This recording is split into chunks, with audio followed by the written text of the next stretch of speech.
फरमाया अंबिया का जिक्र इबादत है, सालेहीन का जिक्र कफारा है, गुनाहों का कफारा। गुनाह धुल जाते हैं सालेहीन के जिक्र से, और उससे भी ऊपर का दर्जा है वो जिक्र है अंबिया का। हुजूर ने फरमाया वो मेरे नूर से बना, मेरे नूर के हिस्से किए, उसी से लौह बनाई, उसी से कलम बनाई, उसी से कुर्सी बनाई।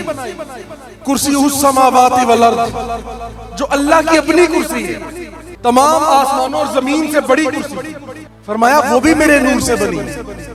वो अल्लाह ही है जो तमाम आसमानों और जमीनों का नूर है। तो हदीस से पता चल रहा है कि जमीनों और आसमानों में जितना नूर है वो हुजूर का नूर है। कुरान में लिखा है कि वो अल्लाह का नूर है। तो फिर पता ये चला कि ना आयत गलत है ना हदीस गलत है, बस समझना यह है कि अल्लाह का और हुजूर का नूर एक ही नूर है। तो जिब्रील अलैहिस्सलाम अर्ज़ करने लगे, या रसूलल्लाह, अल्लाह ताला ने आपके जिक्र को अपने जिक्र के साथ मिला दिया है और अपने जिक्र के साथ जोड़ दिया है। सो जहां भी अल्लाह का जिक्र होगा वहां आपका भी जिक्र होगा। कि हबीब, जो तेरे हाथ पर बैत करते हैं वो दर हकीकत अल्लाह से बैत करते हैं, और तेरे हाथों पर अल्लाह का हाथ है। सहाबा फरमाते हैं कि अगर खुदा की कसम हमें एक भी दलील ना मिलती हुजूर की नबूवत की, हमें एक भी मौजज़ा नजर ना आता, एक भी मौजज़ा, तो खुदा की कसम हुजूर पर ईमान लाने के लिए हुजूर का रोशन चेहरा ही काफी था। ये नहीं फरमाया कि मैं अल्लाह की रहमत हूं, फरमाया मैं ही अल्लाह की रहमत हूं। मुस्तफा जाने रहमत पे लाखों सलाम, शमे बज़्मे हिदायत पे लाखों सलाम। जिस तरफ उठ गई दम में दम आ गया, उस निगाहे इनायत पे लाखों सलाम। वो ज़बां जिसको सब कुन की कुंजी कहे, उसकी नाफिज हुकूमत पे लाखों सलाम। उनके असहाबो इतरत पे लाखों दुरूद, अहले बैत नबूवत पे लाखों सलाम। काबाए दीनो दिल जानी नक्शे कदम, जिसकी अजमत नहीं अर्शे आज़म से कम। हर बुलंदी का सर हो गया जिस पे खम, खाई कुरान खाके गुजर की कसम। उसका फेपा की हुर्मत पे लाखों सलाम, उनकी बातों की लज्जत पे लाखों दुरूद, उनके खुतबे की हैबत पे लाखों सलाम। जिस सुहानी घड़ी चमका तैबा का चांद, उस दिल अफरोज साथ पे लाखों सलाम। उनका अब्रे करम किस पे बरसा नहीं, किस जगह और कहां उनका कब्जा नहीं। उनका लुत्फो करम किसने देखा नहीं, एक मेरा ही रहमत में दावा नहीं। शाह की सारी उम्मत पे लाखों सलाम। अल्लाह करीम ने हम पे बेहद हिसाब एहसानात फरमाए, करम और फजल फरमाया,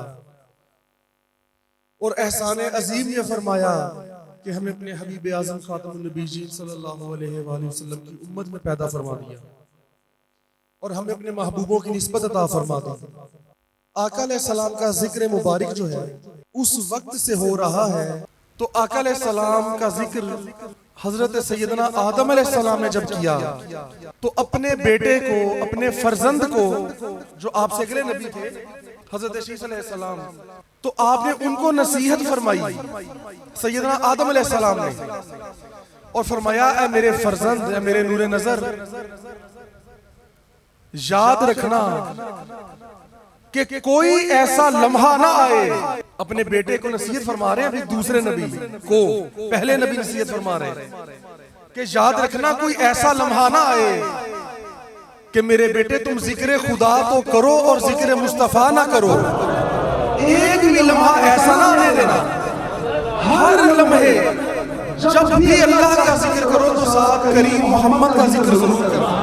और साथ फरमाते हैं आदम अलैहिस्सलाम, क्या मेरे नूरे नजर है मेरे बेटे, जब मैं जन्नत में था तो वहां जब मेरे सामने हूरें आई, फरमाया मैंने हर हूर को देखा और एक भी हूर ऐसी ना थी जिसके गले में हुजूर का इस्म मुबारक लिखा ना हुआ था। फरमाया जिस भी हूर को देखा उसके यहाँ लिखा था मोहम्मद। फरमाया मैंने शजरे तूबा को देखा, वो दरख्त जिसकी बुनियाद से, जिसकी जड़ों से दरिया निकलते हैं, समंदर निकलते हैं, आबे कौसर निकलता है, सलसबील निकलती है, जो जन्नत की नहरें हैं। फरमाया अब ये तो पता है ना क्या है, जो शजरे तूबा है उसका एक छोटे से छोटा पत्ता जो है एक पत्ती जो है उसकी वो बड़े बड़े रेशम के पर्दों की तरह है। एक छोटी से छोटी पत्ती उसकी, उसके पत्ते इतने रेशमी से हैं। जन्नत का कोई अहाता मालूम नहीं है किसी को कि कितनी बड़ी जन्नत है। अब दुनिया में कोई जितनी मर्जी बड़ी बिल्डिंग बना ले, क्या वो पूरे शहर से नजर आएगी या वो पूरे मुल्क से नजर आएगी? ऐसा कभी मुमकिन हुआ? चंद किलोमीटर के फासले से कोई नजर आ जाएगी, एक इलाके जिले के हदूद से नजर आ जाएगी, लेकिन पूरे मुल्क से कभी कोई बिल्डिंग नजर नहीं आता। शहर की भी जो बुलंद तरीन कोई इमारत हो तो वो भी किसी बुलंद जगह पर जाकर नजर आती है कि यार वो देखो फलां जगह पर फलां बुलंद इमारत है। शजरे तूबा इतना बड़ा दरख्त है कि तमाम जन्नतों में कहीं भी कोई मौजूद हो तो शजरे तूबा उसको नजर आता है, और जन्नत की आला तरीन दीवारों के ऊपर से भी वो नजर आता है। उसको देखने के लिए जन्नत में कहीं ऊंचे मकाम पे खड़े नहीं होना पड़ता, वो हर जगह से नजर आता है। आदम अलैहिस्सलाम फरमाने लगे मैंने शजरे तूबा को देखा तो हर पत्ती पे मोहम्मद मोहम्मद मोहम्मद लिखा हुआ, उसकी जड़ों को देखा तो उसमें मोहम्मद लिखा हुआ था। फरमाते मैंने फिर जन्नत के सारे दरख्त देखे, सारे दरख्त देखे, हर दरख्त के हर पत्ते पे हुजूर का नाम लिखा हुआ। फरमाया मेरी नजर जब अर्श के पायों पर पड़ी, अर्श के पाए पे मेरी नजर पड़ी तो वहां भी हुजूर का नाम लिखा हुआ था। फरमाया मेरे बेटे ए मुझसे अगले नबी, जन्नत में कोई ऐसा मकाम नहीं जहां हुजूर का नाम ना लिखा हो। फरमाया बुलंद तरीन दरवाजों पे हुजूर का नाम लिखा हुआ है, बुलंद तरीन दीवारों पे हुजूर का नाम लिखा हुआ है।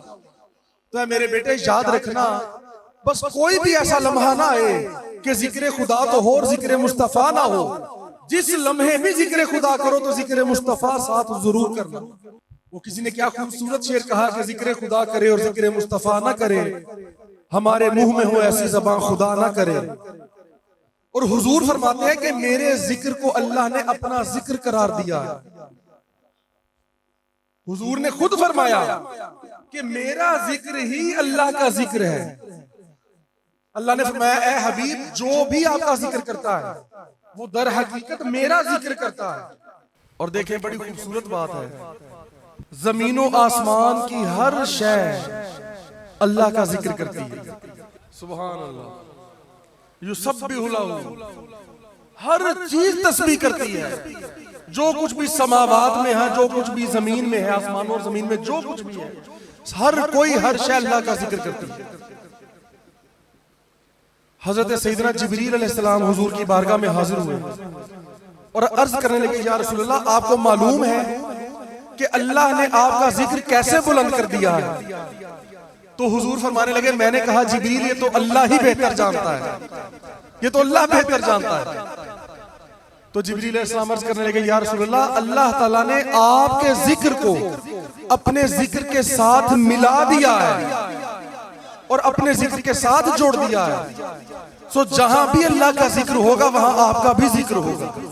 अब अंदाजा करेंगे जब अल्लाह ये फरमाता है कि हर शय आसमानों और जमीन की सब तमाम फरिश्ते जन्नतें हर जगह हुजूर का नाम लिखा है।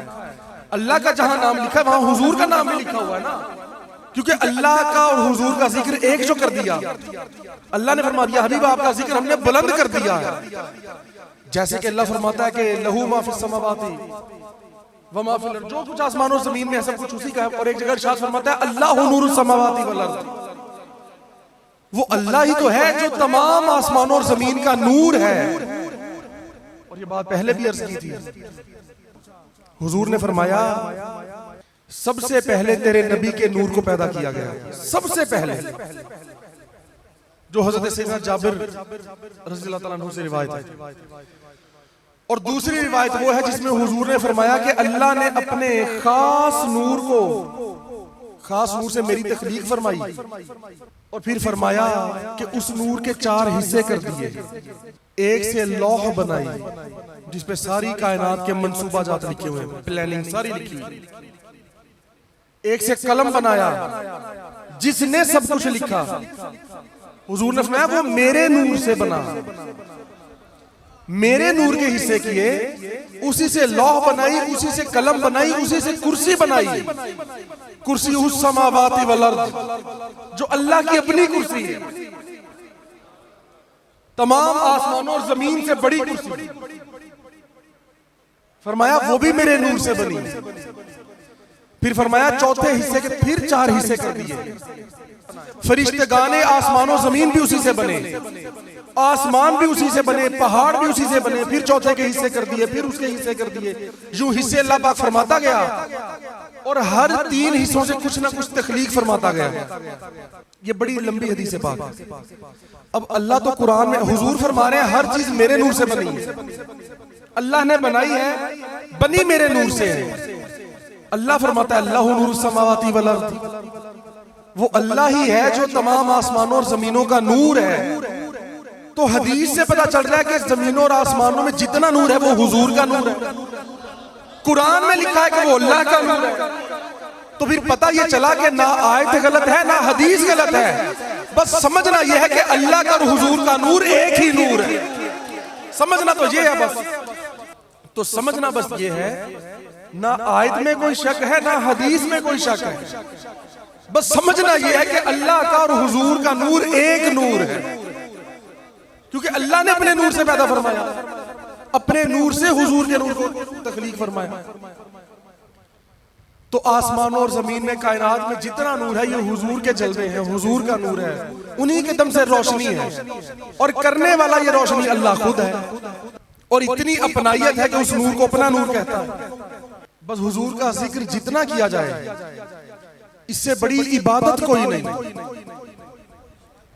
फरमाया अंबिया का जिक्र इबादत है, सालेहीन का जिक्र कफारा है, गुनाहों का कफारा। गुनाह धुल जाते हैं सालेहीन के जिक्र से, और उससे भी ऊपर का दर्जा है वो जिक्र है अंबिया का। और जो जो हस्ती, जो जो शख्सियत जिसकी रूह मुबारक हुजूर में फना हुई, जो कामिल तौर पे फना फिर रसूल हुए, फिर उनका जिक्र भी इबादत में शुमार किया जाता है।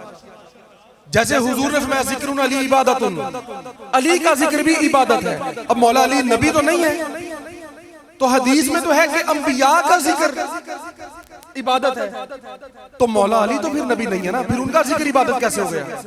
वो तो सालेहीन में है, शुहदा में है, सिद्दीकीन में है। तो पता ये चला क्योंकि मौला अली को हुजूर ने फरमाया ऐ अली तेरा गोश्त मेरा गोश्त, तेरी रूह मेरी रूह है, तेरा जिस्म मेरा जिस्म।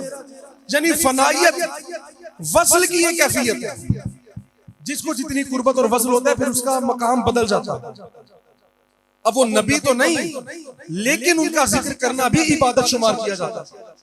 इसी तरह जो खुलफाए राशिदीन का जिक्र भी इबादत है।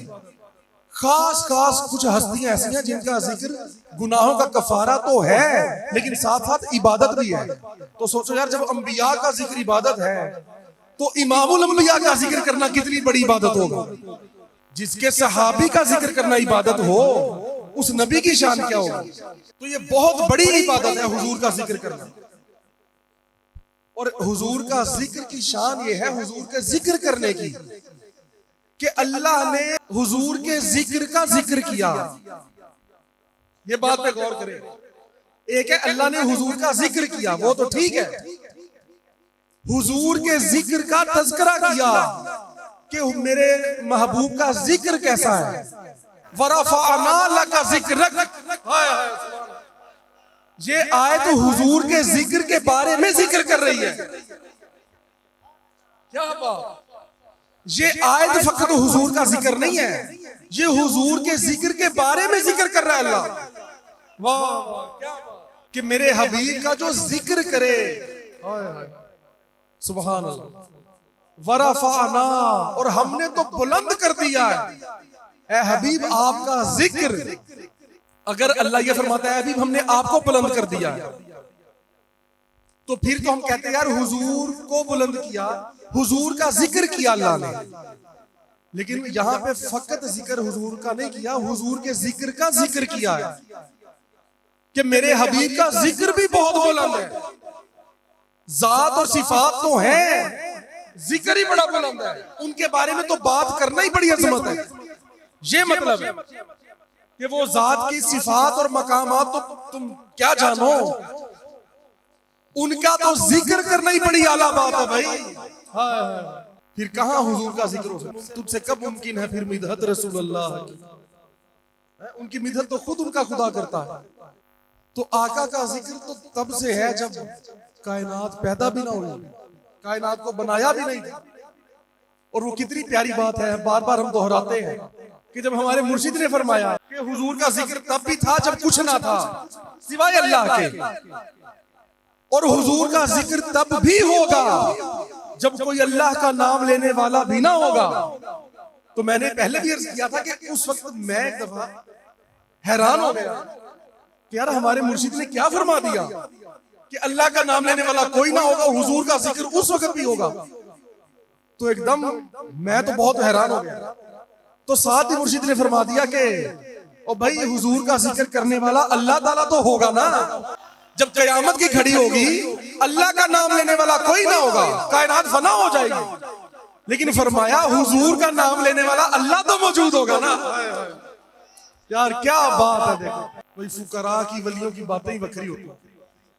इतनी आला बात को सादा सा करके समझा देते हैं हम जैसे लोगों के लिए, क्या बात। तो इसलिए आप हमारे मुर्शिद पाक फरमाते हैं हुजूर का जिक्र ना कभी बंद हुआ ना कभी होगा। फरमाया एक दौर वो भी था जब अल्लाह का जिक्र करने वाला अल्लाह के और हुजूर के सिवा कोई ना था। अल्लाह तो करता था हुजूर का जिक्र, और जब हुजूर का नूर तखलीक फरमा दिया तो वो, क्योंकि वो था ही अल्लाह का नूर। अब ये थोड़ी तफसील तलब बात है और थोड़ी समझने भी मुश्किल है, क्योंकि अल्लाह खुद ही अपना जिक्र फरमाता है और जिसका वो जिक्र फरमाता है वो खुद होता है। खुद ही अपना आशिक है, खुद ही माशूक है, खुद ही मुहिब है, खुद ही महबूब है, खुद ही तालिब है, खुद ही मतलूब है। ठीक है, अब यही कैफियत हुजूर के नूर की है, क्योंकि वो अल्लाह का नूर है। अभी तो उसको नाम दिया ही नहीं गया था कि नूर मोहम्मदी है। तो फरमाया कि अल्लाह का जिक्र कोई और करने वाला नहीं था, क्योंकि वो जो नूर मोहम्मदी था वो अल्लाह का जिक्र करना, वो तो खुद अल्लाह का ही नूर था ना, वो कोई दूसरी जात तो नहीं थी। वो तो समझे कि एक सादी जबान में कहने कि अल्लाह खुद ही अपना जिक्र कर रहा था, अल्लाह का अपना नूर ही उसका जिक्र कर रहा था। फरमाया वो ऐसा लम्हात थे कि जब अल्लाह का जिक्र और कोई नहीं करता था, क्योंकि कोई था ही नहीं। कोई होगा तो करेगा ना, कोई मौजूद ही नहीं है, किसी को पैदा ही नहीं किया गया। फरमाया वो ऐसा दौर गुजरा जब अल्लाह का जिक्र करने वाला कोई और मौजूद ना था। और फरमाया जब कयामत आ जाएगी तो उस वक्त भी अल्लाह का नाम लेने वाला कोई ना होगा, तो मौजूद है साथ। लेकिन फरमाया हुजूर का जिक्र उस वक्त भी बंद नहीं हुआ और ना हुजूर का जिक्र बंद होगा। उन दोनों वक्तों में, दोनों सूरतों में अल्लाह जल्ला शानहू खुद मौजूद था और है, और वो होगा। वो हुजूर का जिक्र तब भी कर रहा था जब कोई और नहीं था, और वो तब भी करेगा जब कोई और नहीं होगा। मैं ये कर रहा हूं कि अल्लाह ने अपने हबीब के जिक्र को इतना बुलंद कर दिया, इतना बुलंद कर दिया कि उसके जिक्र को अपना जिक्र ही फरमा दिया। उन अपने हबीब की बात को अपनी बात ही फरमा दिया। यह हदीस में मौजूद है। आका अलैहिस्सलाम की जिंदगी की मुबारक ज़ाहिरी का या रूहानी जिंदगी जो कबल अज़ विलादत थी, आका तो रूहानी तौर पे पहले भी मौजूद थे ना। तभी तो आदम अलैहिस्सलाम ने कहा कि हुजूर का नाम तो हर जगह लिखा हुआ है। आदम अलैहिस्सलाम कह रहे हैं कि जब मुझे तखलीक फरमाएगा, मुझ में रूह आई, मुझ में वो रूह फूंकी गई, तो मैंने देखा कि जन्नत पे आला तरीन मकाम पे ला इलाहा इल्लल्लाह मुहम्मद रसूलुल्लाह लिखा हुआ था। तो किसी को तखलीक फरमाया जाता है तो फिर उसका नाम रखा जाता है ना। कोई पैदा होता है तो बाद में उसका नाम होता है। तो आका का जिक्र होता रहेगा, ये ना कभी बंद हुआ था ना होना है। और हुजूर की जिंदगी, सीरत मुबारका देख लें, सूरत मुबारका देख लें, ऐसा हर पहलू, हर बात, हर सिफ्त हुजूर की ऐसी है जो बेमिसलो बेमिसाल है, लाजवाल है, कमाल है। हर बात अगर हुजूर की सूरत मुबारका का तज़किरा करें उसमें भी आपकी कोई मिसाल नहीं है, सीरत का तज़किरा करें उसमें भी कोई मिसाल नहीं। आका अलैहिस्सलाम के गेसू मुबारक, जुल्फे मुबारक ना बिल्कुल घुंघरियाले थे, ना बिल्कुल गोल गोल बाल थे, ना बिल्कुल सीधे थे। यूं थे जैसे किसी हंसी समंदर की लहरें होती हैं, यूं जैसे समंदर में लहरें होती है ना, यूं इस तरह थे। ना घुंघराले ना बिल्कुल सीधे वो गेसू खमीदा है, घने और रंग में काले मेरे सरकार के गेसू, उरूजे हुस्न से आगे, जहां हुस्न का उरूज है, कमाल है, जितना भी हसीन कुछ हो सकता है, उस उरूज से, उरूजे हुस्न से आगे मेरे सरकार के गेसू, मेरे माबूद को प्यारे सरकार के गेसू। और हुजूर की जुल्फों की शान, जब हुजूर कटिंग करवाते थे, अच्छा हुजूर की जुल्फों की ना लंबाई मुबारक जो है वो मुख्तलिफ अदवार में मुख्तलिफ रही। ये नहीं कि आपकी सारी जिंदगी हयात मुबारका में ज़ाहिरी में एक ही हद तक बाल थे, कभी कानों मुबारक की आधी लौ तक थी, कभी पूरी लौ तक थी जहां कान मुकम्मल होता था, कभी आधी गर्दन तक थे, उसे नहीं, कभी मुकम्मल गर्दन तक। और सहाबा फरमाते हैं कभी हुजूर की जुल्फें कंधों को छूती थी, टच होती थी सिर्फ, और कभी कंधों पर पड़ी होती थी। मुख्तलिफ कैफियत, सारे इस तरह के बात रखना, यहाँ हो यहाँ हो यहाँ हो यहाँ हो, सारे सुन्नत है।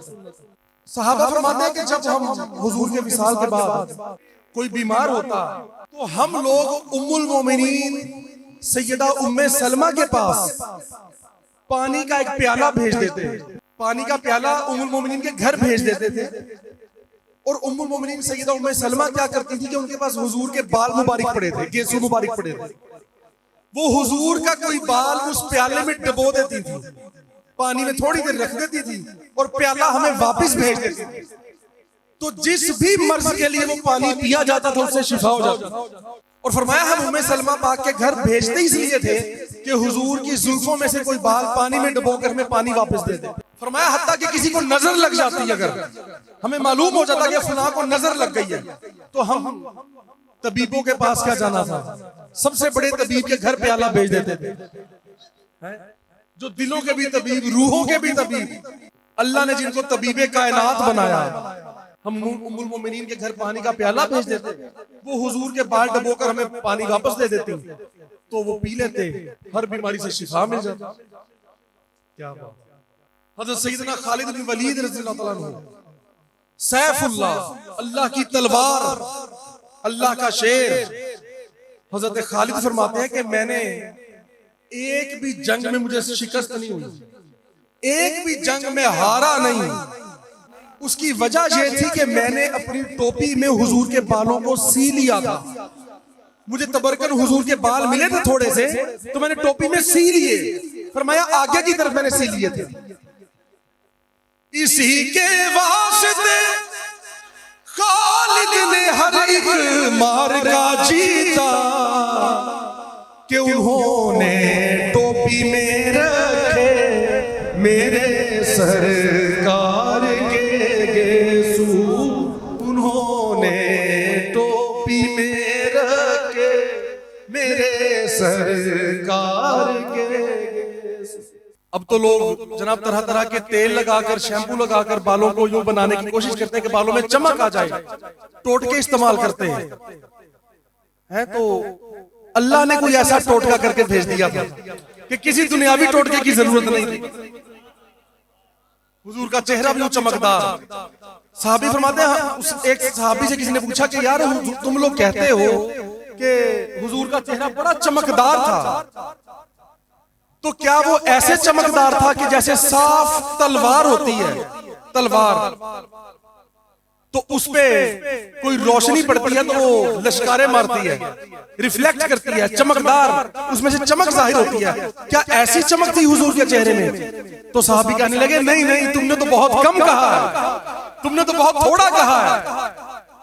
हुजूर के चेहरे में ऐसी चमक थी कि ना फकत चांद की है ना फकत सूरज की है, दोनों को मिला दिया जाए तो यूं हुजूर का चेहरा चमकदार। चांद की चमक और है, आफताब की चमक और है। वो कहते हैं शम्सो कमर, दोनों की चमक को मिला दो तो यूं हुजूर का चेहरा चमकता था। क्या बात। अच्छा, हालांकि हुजूर लिबास मुबारक वही पहनते थे जो वहां का मुआशरती लिबास था, रिवायती लिबास, लेकिन हुजूर के साथ जो लिबास जुड़ जाता था उसकी शान ही और हो जाती थी। जाहिर है अब जो अबू जहल और काफिरीन और मुशरिकीन थे वो भी उसी तरह के लिबास पहनते थे। हुजूर कोई अलग लिबास नहीं पहनते थे जानबूझकर, लेकिन हुजूर जिस भी लिबास को ज़ेबतन फरमाते वो खास शान वाला हो जाता था, वो बहुत अट्रैक्टिव हो जाता था, पुरकशिश हो जाता था। आका अलैहिस्सलाम अक्सर रिवायात में आता है कि हुजूर ज्यादातर सफेद इमामा शरीफ पहनते थे, ज्यादातर। कभी कभार दूसरे भी पहनते थे, सब्ज भी पहन लेते थे, काला भी पहन लेते थे अमामा, लेकिन ज्यादातर हुजूर सफेद ही पहनते थे। ताज वाले देख कर तेरा अमामा नूर का सर झुकाते हैं इलाही, बोल बाला नूर का। और साहबा फरमाते कभी हुजूर ये अमामे का कपड़ा पीछे को कर लेते और कभी हुजूर कंधे पे कर लेते। ये अमामे का कपड़ा कंधों में पड़ा रहता था बाज़ औक़ात, और बाज़ औक़ात हुजूर कपड़े को पीछे कर लेते। हुजूर की हर अदाई का माल है, हुजूर की हर अदा का माल, उसकी मिसल नहीं कोई हो सकता, उसकी मिसाल कोई नहीं हो सकता। तो मैं बात ही कर रहा हूं कि हुजूर की किसी बात को देख लें, हुजूर की चश्माने मुक़द्दसा को देख लें, हुजूर के माथे मुबारक को देख लें। शफात का सेहरा रहा जिसके माथे शफात का सेहरा रहा, उस जबीने शहादत पे लाखों सलाम। हुजूर की चश्माने मुक़द्दसा को देख लें, आंखों को देख लें, हुजूर के अबरू देख लें, हुजूर की पलकें देख लें, बेमिसलो बेमिसाल, हर बात ही बेमिसलो बेमिसाल। हुजूर अगर जलाली नजर से देखते, जरा बराबर जलाली नजर से देखते, तो तमाम दुश्मनों पर और करीबियों पर भी इतनी हैबतदारी हो जाती कि यूं लगता कि सांस लेना भी मुश्किल हो गया। और हुजूर प्यार से नजर डालते किसी पर तो परायों को भी अपना कर लेते, दुश्मन भी कदमों में आके झुक जाते। जिस तरफ उठ गई दम में दम आ गया, बीमारों को देखा तो शिफा हो गई, अंधेरों में देखा तो रोशनी हो गई। क्या बात। उम्मुल मोमिनीन सईदा आयशा पाक फरमाती है कि मैं घर में सुई ढूंढ रही थी, सुई अंधेरे के बाइस मिल नहीं रही थी। फरमाती है हुजूर आ गए कमरे में, तो हुजूर के चेहरे से ऐसा नूर निकला कि उसके बाइस मैंने सुई ढूंढ ली, वो सुई चमक पड़ी जहां पड़ी थी, और दीवारों पे हुजूर का नूर का अक्स डलता था। और अभी आलम यह है कि हुजूर फरमाते हैं कि मेरे हुस्न पे 70,000 पर्दे डाले, 70,000 पर्दे मेरे हुस्न पे है। तो फिर भाई ये आलम, हुस्न यूसुफ को देखकर वहां कटी थी उंगलियां, और यहाँ चांद कट गया है बस उंगली को देखकर। हुस्न यूसुफ को देखकर तो वहां कटी थी उंगलियां, और यहाँ चांद कट गया है बस उंगली को देखकर। चांद झुक जाता जिधर उंगली उठाते महद में, वो क्या ही चलता था इशारों पर खिलौना नूर। क्या बात, क्या बात। बल्कि हुजूर के चेहरे का जिंदाबाद, हुजूर के चेहरे का, जुल्फों का, अबरू का, दंदान का जिक्र हो रहा है। अल्लाह का शेर याद आ गया, काफ के सू हादहन या अबरू आंखें आए स्वाद। सुभान अल्लाह। ये लौह कुरानी है ना, अलिफ लाम मीम, अलिफ लाम, जिसका मतलब किसी को नहीं पता, तो सबसे बड़ा यह है काफ हा या आइन स्वाद। हुजूर के दहन मुबारक की बात देखें, वो दहन जिसकी हर बात वही है खुदा। सहाबा कहते हैं हुजूर, हमने अर्ज की या रसूलल्लाह आप हमसे मजाक भी फरमा लेते हैं, मजाक भी फरमाते हैं, हंसते भी हैं, वो गुफ्तगू भी करते हैं मजाक वाली। हुजूर ने फरमाया हाँ बेशक करता हूं। तुमसे गुफ्तगू मज़ाह वाली नहीं करता हूं, लेकिन याद रखना मैं उसमें भी हक के सिवा कुछ नहीं कहता। मैं जितना भी मज़ाक करूं उसमें भी हक के सिवा कुछ नहीं। और यही अल्लाह फरमाता है कि लोगों जान लो मेरा हबीब तुमसे खुद से कुछ नहीं कहता। ये जो भी कहता है दर हकीकत मैं इसको कहता हूं तो वो ये कहता है। इसको हर बात वही की जाती है, मेरी तरफ से भेजी जाती है बात, वो ये बात आगे कहते हैं। जिसके गैबी इशारात वही खुदा। हुजूर कोई इशारा भी करते तो वो भी अल्लाह की तरफ से वही होता। जिसके अल्फाज आयात वही खुदा, वो दहन जिसकी हर बात वही खुदा। चश्माए इल्म व हिकमत, क्या काफ गेसू हादहन या गबरू आंखें आयसाद, काफ हाजा स्वाद उनका है चेहरा नूर का। आका अलैहिस्सलाम का लौबे दहन किसी को अता फरमा देते, उसके तारीक दिल और तारीक रूह रोशन हो जाता। वो अपने बारहा वाक़यात सुने हैं कि हुजूर ने जिस कुएं में एक कतरा अपने लौबे दहन का, अपने थूक मुबारक का, लौबे दहन का एक कतरा भी डाल दिया कुएं में तो पूरे कुएं का पानी मीठा हो गया। हालांकि वो बहुत कड़वा पानी था, बहुत ही नमकीन पानी था, पिया नहीं जाता था लोगों से। हुजूर ने एक कतरा अता फरमाया, पूरा कुआं मीठा हो गया। और बल्कि ये भी रिवायात में आता है, हुजूर ने फरमाया तुम तो सिर्फ कुएं की बात करते हो, फकत ये कुआं मीठा नहीं हुआ, इतने इहाते की पूरी जमीन की तासीर बदल गई है, क्योंकि उस पानी का ताल्लुक है इस जमीन से जिस पानी में मेरा लौबे दहन गिराया गया। तो फकत कुएं तक वो महदूद नहीं रहा, उस जमीन की तासीर बदल गई है, पूरी जमीन की। वो रिवायात में आता है कि एक खातून थी, तो पहले वो बड़ी बदलिहाज होती थी, शर्मो हया के लिहाज से भी वो कोई ख्याल नहीं करती थी। तो हुजूर के पास से गुजरी तो हुजूर कुछ तनावुल फरमा रहे थे, कुछ खा रहे थे, तनावुल फरमा रहे थे। तो अर्ज करने लगी कि या रसूलल्लाह मुझे ये खाना चाहिए। हुजूर जो खा रहे थे, तनावुल फरमा रहे थे, हुजूर ने उसमें से उसको भी अता कर दिया। उसने कहा नहीं, मैंने ये नहीं खाना जो आपने अपने बर्तन में से दिया, मैंने ये नहीं खाना, मैंने वो खाना जो आपके मुंह में है। अब क्योंकि नहीं तो सुनता ही नहीं मांगने वाला तेरा। फलातन हर किसी साइल को हबीब खाली नहीं जाने देना। अब नहीं तो सुनता ही नहीं मांगने वाला था। उसने कहा हुजूर प्याले में से नहीं, बर्तनों में से नहीं, जो आपके मुंह में है ना मुझे ये दे। हुजूर ने वो लुकमा, चबाया हुआ लुकमा उसको अता कर दिया, उसने खा लिया। वो सहाबा फरमाते हैं कि जब उसने वो लुकमा खाया, एकदम उस पे शर्मो हया गालिब आ गई, एकदम वो पुरलिहाज हो गई जो पहले लिहाज नहीं करती थी। और उसके दहन से, मुंह से और उसके जिस्म से खुशबुएं आने लग गई। ईमान भी मिल गया, खुशबुएं भी मिल गई, शर्मो हया हर चीज मिल गई। हाय हाय वो दहन जिसकी हर बात वही है खुदा। तो अर्ज मैं कह रहा हूं कि हुजूर की कोई भी बात देख लें यार, मोजज़ात देख लें, हुजूर के हाथ देख लें, हाथों की शान क्या है कि अल्लाह जिनको फरमाए कि हबीब वो मुट्ठी भर के कंकरियों की तूने नहीं फेंकी थी, वो तो हमने फेंकी थी। और जिसके हाथ को फरमाए कि हबीब जो तेरे हाथ पर बैत करते हैं वो दर हकीकत अल्लाह से बैत करते हैं, और तेरे हाथों पर अल्लाह का हाथ है। यदुल्लाह फौका अयदीहिम, तुम्हारे हाथों पर अल्लाह का हाथ है। ये सिलसिला बैत, मैंने पहले भी इसके सिलसिला बैत यूं चलता है।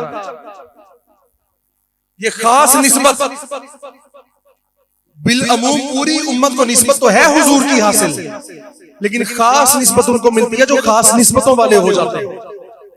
बैत की सादत हासिल की सिलसिला दुनिया में जहां जितने आज तक सिलसिला हुए, कादरी हो, सोहरवर्दी हो, नक्शबंदी हो, कोई हो, ये सिलसिले आखिरकार मिलते हैं जाकर हुजूर से। जिस भी कामिल वली के हाथ पर किसी ने बैत की, वो हाथ दिया अपने मुर्शिद के हाथ में, उनका हाथ उनके मुर्शिद के हाथ में, उनका हाथ उनके मुर्शिद के हाथ में। यूं ये सिलसिला चलता चलता पहुंचता है मौला अली तक या सिद्दीक़ अकबर तक, और उनका हाथ हुजूर के हाथ में, और हुजूर के हाथ में अल्लाह का हाथ है।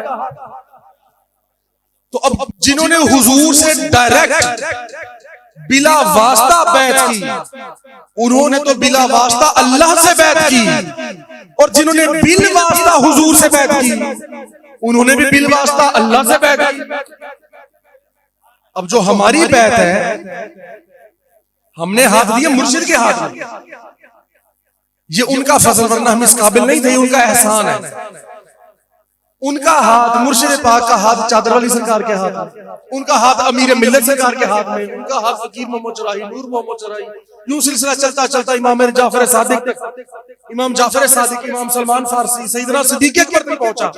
उनका हाथ हुजूर के हाथ में, और हुजूर के हाथ पे अल्लाह का हाथ। तो सिलसिला तो हमारा भी अल्लाह से जुड़ गया है, लेकिन वास्तों के साथ। हम भी अल्लाह के बैत हैं, हम भी अल्लाह के बैत है, लेकिन वास्तों के साथ। और सहाबा है डायरेक्ट अल्लाह के बैत। ऐ हबीब, जिन्होंने तेरे हाथ पर बैत की, इन्होंने तेरे हकीकत मुझसे ही बैत की। तो फिर हम पे तो खुशियां वाजिब है, हमें तो ऐसे ऐसे करम और इनामात दिए गए, हमें मालूम ही नहीं। अब देखे ना, हमें इसी नुक्ते की समझ आ जाए, हमें इसकी समझ आ जाए कि हबीब जो तेरे हाथ पर बैत करते हैं, दर हकीकत वो अल्लाह से बैत करते हैं। तो क्या हुजूर का ये फैज महदूद था सहाबा तक? नहीं, वो सहाबा से भी ताबईन में आया, तबा ताबईन में, औलिया तक आया। आज तक औलिया किराम में वो फैज जा, जो सच्चे औलिया हैं, बस ये है, बस सच्चे औलिया। जिनका ताल्लुक नहीं, वो तो ज़ाहिर इसमें शामिल नहीं। हुजूर के हाथ ऐसे नर्मो मुलायम और खुशबूदार और लताफत से भरपूर थे कि हमने कोई रेशम भी ऐसी ना देखी जो इतनी नर्मो मुलायम हो जितने हुजूर के हाथ मुलायम। हालांकि हुजूर ने बड़ी बड़ी सख्त ऐसी मेहनतें की, मुजाहिदात। एक तो वो लोग होते ना कि अगर हम आप हैं तो हम तो काम ही कोई ना करें तो हाथ नरम ही पड़ जाएंगे। सख्त काम करने वालों के हाथ सख्त हो जाते हैं। अब जो लोग मेहनत मजदूरी ज्यादा करते हैं या कोई भी काम ज्यादा हार्ड काम करते हैं, वर्क करते हैं, ऐसा उनके हाथ सख्त हो जाते हैं, हाथ की जिल्द सख्त हो जाती है। नरम उनकी होती है जो कख भी नहीं करते। लेकिन कमाल ये है कि ज़ुहद और जोहद भी सबसे ज्यादा हो, मेहनत भी सबसे ज्यादा हो, सख्त काम भी सबसे ज्यादा हो, और फिर भी हाथ रेशम से भी ज्यादा मुलायम हो। ग़ज़वा खंदक हुआ ना जब, तो पत्थर नहीं टूट रहा था, बहुत बड़ा पत्थर था। सहाबा फरमाते हैं हम उसको मारते रहे, तोड़ने की कोशिशें करते रहे, पत्थर ना टूटा। पत्थर टूटा ना, हुजूर को अर्ज़ हुई, हुजूर तशरीफ लाए, हुजूर ने शायद कोई कुल्हाड़ा या कोई चीज उठाई, हुजूर ने एक ज़रब लगाई तो पत्थर टुकड़े टुकड़े हो गया। और फरमाया जब हमने हुजूर को देखा कि हुजूर की जाहिरी भूख का आलम ये था, भूख का आलम, हुजूर ने कई दिन से खाना नहीं तनावुल फरमाया हुआ, और हुजूर का कपड़ा मुबारक जब हिला, क्योंकि कमीजें हर वक्त नहीं होती थी, कपड़ों को लपेट लिया करते थे, उसी की कमीज बना लेते थे। कपड़े की एक जानिब से नजर पड़ी तो हुजूर ने पत्थरों को अपने पेट पर बांधा हुआ था भूख की वजह से। कि जाहिर अब तकाज़ा बशरियत, जब भूख शिद्दत इख्तियार कर जाती तो हुजूर अपना पेट दबा लेते थे। अब देखे ना, किसी को भूख लगी तो इंसान अपना पेट दबा लेता है, दबा के कुछ सुकून मिल जाता है, क्योंकि मैदा जो है वो फिर दब जाता है। तो इतनी भूख थी जाहिरी तौर पर, हुजूर ने पेट पे पत्थर बांध के जोर से जोड़े हुए ताकि पेट अंदर को हो जाए। यार इतनी भूख हो तो इंसान उठने के काबिल नहीं रहता, लेकिन ताकत का आलम देखें, जिसकी ताकत का कोई ठिकाना नहीं, कोई मिसले यदुल्लाह भी देखा नहीं, जिसको बारे कुल आलम की परवाह नहीं, ऐसे बाजू की कुव्वत पे लागू, हाथ जिस समत उठा गनी कर दिया, मौजे बहरे समात पे लाखों सलाम। कोई भी लम्हा हो, कोई वक्त हो, उनकी जलवत और खलवत पे लाखों दुरूद, उनके हर नामो निस्बत पे लाखों सलाम, उनके हर वक्त हालत पे लाखों सलाम, हर वक्त हालत पे लाखों सलाम। अब चंद दिन बाद मिलाद नबी की महफिल भी आस्ताना आलिया पर होगी, जुमेरात और जुमे का दरमियानी रात, तो मिलाद नबी की महफिल इंशाल्लाह यहाँ पर होगी। पिछले साल हमने ऐलान किया था कि बाईपास पर करेंगे, लेकिन वजह यह है कि हमारे मुर्शिद पाक की जो सुन्नत है, तरीका है कि आप उसमें लोगों का बहुत ख्याल फरमाते हैं कि कोई ऐसा प्रोग्राम होता, कोई महफिल होती, तो आप फरमाते भाई लोगों की आसानी देखें। तो कई बार ऐसा हुआ आपकी ज़ाहिरी हयात में तो कोई महफिल या कुछ ऐसा वहां होने लगा, तो आपने फरमाया कि भाई लोग इतनी दूर आएंगे और लोगों के हालात ऐसे नहीं है, तो उस चीज को मद्देनजर रखते हुए वहां पर बड़ी महफिल नहीं कर रहे, लेकिन पूरी दुनिया में इंशाल्लाह जितने ममालिक में सिलसिला है, पाकिस्तान में जितने इलाकों में है, हर कोई अपने अपने इलाकों में मनाएगा इंशाल्लाह, खवातीन भी और मर्द हजरात भी। तो माशाल्लाह सैकड़ों या हजारों की तादाद में महफिल होंगी जैसे हर साल होती है, और इंशाल्लाह इस साल भी ऐसा होगा, इस सिलसिला चलता रहेगा। सहाबा फरमाते हैं कि आका अलैहिस्सलाम के जितने मोजज़ात जाहिर हुए और आपकी नबूवत और रिसालत पे जितने दलाइल हमें मिले, उसकी तो हद है कोई नहीं। लेकिन सहाबा फरमाते हैं कि खुदा की कसम, ये बड़ी काबिल गौर और कमाल की बात है, बड़ी पुरजोश पुरलुत्फ बात।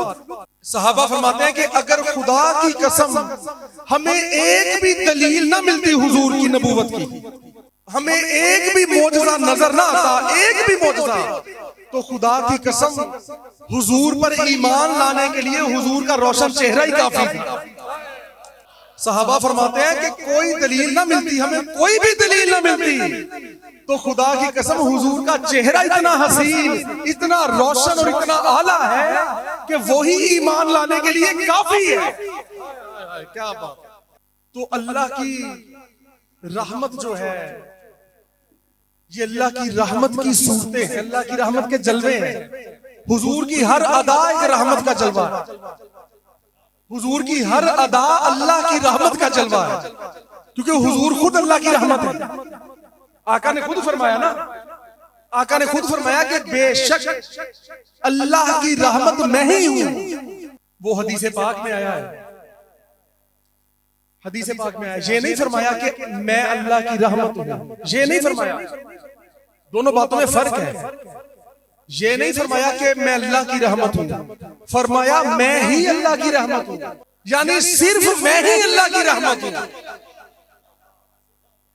ये हदीस में लफ्ज आपने सुना है कि वो वमा अरसलनाका इल्ला रहमतन लिल आलमीन की कई बार हमने तज़किरा किया, तो उसमें अब जो उस वक्त कर्म हुआ और ये बयान में कहा, इस गुनाहगार से कहलवाया गया कि ए हबीब आपको वैसे का वैसा ही नहीं भेज दिया, लेकिन रहमतन लिल आलमीन बनाकर भेजा, और सिर्फ आपको ही रहमतन लिल आलमीन बनाकर भेजा। वो तमाम आलमीन की जो रहमत है वो हुजूर की सूरत में भेजी गई। तो ये मुझे अब मालूम हुआ कि कुरान पाक की इस आयत का अरबी के लिहाज से भी मतलब यही बनता है। अरबी के जो उसूल व ज़वाबित हैं, कवायद है, अरबी लुगत है, उसके हिसाब से मतलब बनता ही ये है, जो इतने साल पहले जबकि मुझे पता भी नहीं था कि इसका मतलब फकत यही बनता हो, वो तो सरकार की नजर हुई तो वो मानी व मफहूम बयान हो गया। तो अब मालूम हुआ कि जो अरबी ज्यादा जानते हैं, और हदीस पाक में फरमाया बस मैं ही अल्लाह की रहमत हूं, बस मैं ही। तो इस पे एक शेर, अब क्योंकि हुजूर तो अल्लाह की रहमत है ही और बेशक हुजूर ही है, लेकिन हमें यह भी तो मालूम है ना कि तमाम अंबिया और सहाबा और औलिया भी अल्लाह की रहमत, वो है हुजूर के वसीले से, हुजूर की वजह से। मुस्तफा जाने रहमत अंबियाए कराम और सहाबा कराम, अहले बैते नबी औलियाए किराम, ये सभी रब ताला की रहमत के नाम, इन सभी रहमतों का जो मरकज मकाम, मुस्तफा जाने रहमत लाखों शम्ए बज़ में हिदायत और रहमतें किस कदर क्या बताए कोई, रहमतें किस कदर क्या बताए कोई, मुस्तफा शाने रहमत पे और सारी रहमत की है जान वो मुस्तफा, सारी रहमत की है जान वो मुस्तफा, मुस्तफा जाने रहमत,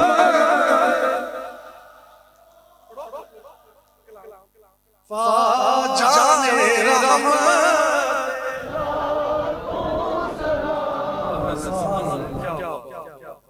तो अल्लाह रब्बुल इज्जत ने बड़ा ही कमाल एहसान अजीम फरमाया कि हमें हबीब आज़म उनकी उम्मत में हमें पैदा किया। जो जुमेरात और जुम्मे को दरमियानी रात में महफिल इंशाअल्लाह थोड़ी लंबी होगी और इंशाअल्लाह लंगर भी चलेगा जैसे हर साल होता है। तो कोशिश कीजिएगा आप लोगों की जल्दी आ जाए। वैसे सारे महीने की महफिल खुसूसी हैं, ये महफिलें खास ही है ना, आज की महफिल भी खास है। हर महफिल वैसे तो खास होती है क्योंकि हर महफिल में जिक्र हुजूर होता है, जिक्र महबूबीने रसूल होता है और फिर ये आस्ताना भी खास है, हमारा मुर्शिद भी खास, अल्लाह का वली खास है, हमारी निस्बत भी खास है, यहाँ पे तो है ही खास। अच्छा, यहाँ पे तो खास बातें भी आम ही है, खास बातें भी आम है, यानी कि इतनी ज्यादा कि आम बन गई है हर बात ही खास, पर क्योंकि हर बात ही है तो फिर आम बन जाती है, तो यहाँ की हर आम बात भी खास है, तो बस फिर होता है खासुल खास, क्योंकि रहमतों की तो हद कोई नहीं, तो फिर मजीद वो खास तो है सब कुछ, लेकिन खासुल खास करम फिर होता जाता। तो अल्लाह करीम अपने हबीब के सदके इन सारी महफिल में भी और वैसे भी सिलसिला में मजीद खासुल खास फैज़ सबको अता फरमाए, और जिनके सदके हमें ये सब कुछ मिला इजहार तशक्कुर के तौर पे उनका भी जिक्र हम करते रहे, अल्लाह हमें तौफीक अता फरमाता रहे।